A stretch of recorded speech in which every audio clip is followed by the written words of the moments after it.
Balikan natin ang ulat ni Sam Ramirez kaugnay sa pagsabpina ng Senado kay Justice Secretary Leila De Lima para maisumite ang listahan ng mga sangkot sa pork barrel scam.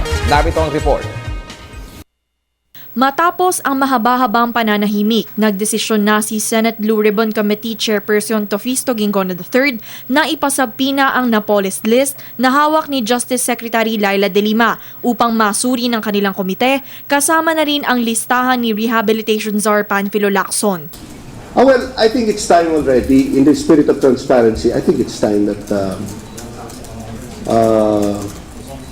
the list should be brought out. Napapanahon na aniya upang malaman ng publiko ang katotohanan. Posible namang maipagpatuloy ng Blue Ribbon Committee ang kanilang pagdinig sa pork barrel scam. Una, kukunin muna yung dokumento, tapos kung anong meron siya, no? Listahan, affidavits, and then most likely we will have a hearing, of course, no? But that's the next step. Ngunit tila nakukulangan naman ang ilang senador sa aksyon ni Ginggona. Para kay Senate Majority Floor Leader Alan Peter Cayetano at Senator Cheese Escudero, hindi sapat na ang Napoles list na hawak ni De Lima at Lacson ang ipapasumite sa Senado.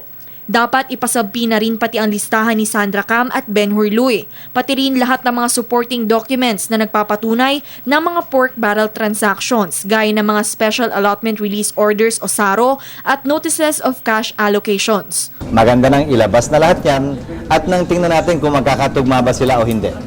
So if the committee wants to get to the bottom of this, what the committee has to do is subpoena these documents and also ask Secretary De Lima, Ms. Napoles and other agency heads to testify.